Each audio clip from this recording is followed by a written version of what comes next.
The ballroom buzzed with chatter until she stepped forward. Dressed simply, skin radiant against the gold-lit walls, Naomi held a folder that silenced the laughter. Moments ago, they had mocked her just the quiet black wife.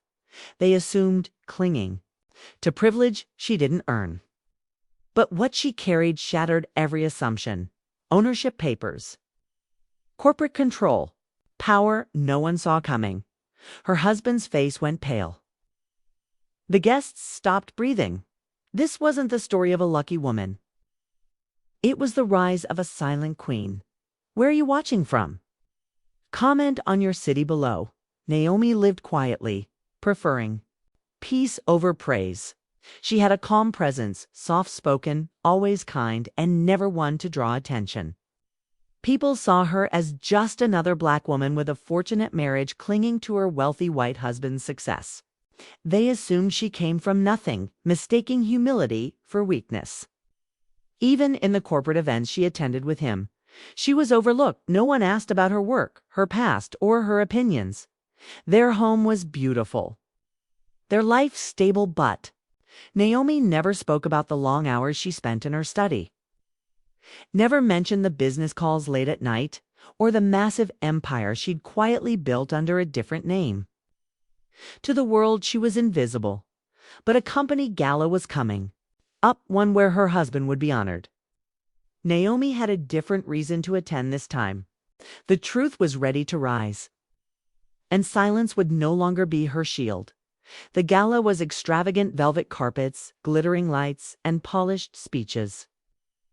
Naomi walked beside her husband, invisible once again.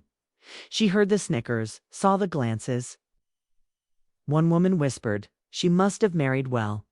Another chuckled, "He really has a thing for charity cases." Naomi's heart didn't flinch. She had heard it all before. Inside the hall, guests raised their glasses to real power. Investors mingled.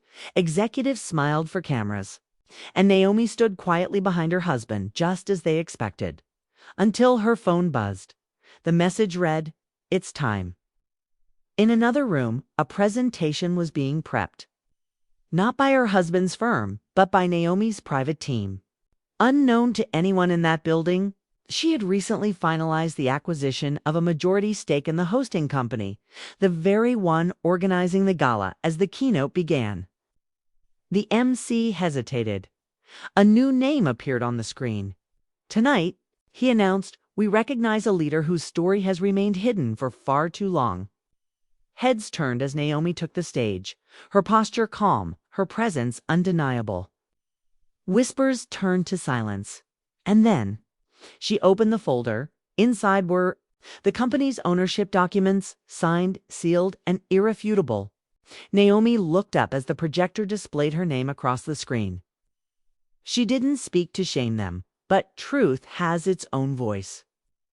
The crowd watched in disbelief as she detailed how she quietly built her tech firm from scratch, how she funded startups under a pseudonym, and how she recently bought out the very corporation hosting this event. Her husband stood frozen, not out of anger but awe. The same people who had mocked her were now realizing they had unknowingly worked beneath her name. She wasn't the wife of power, she was the power. Dear audience, if you're enjoying the story, don't forget to give it a like. It really helps.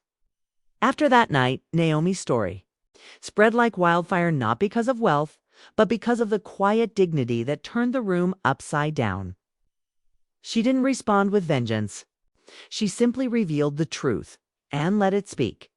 People began to see what unconscious bias had blinded them to.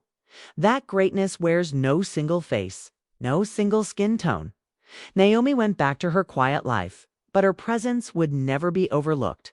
Again, this wasn't just about one woman. It was about a world that still underestimates based on color and silence. So the question remains, how many Naomis are we still laughing at before they show us who they really are? Thanks for watching. Subscribe to our channel for more powerful stories and new videos.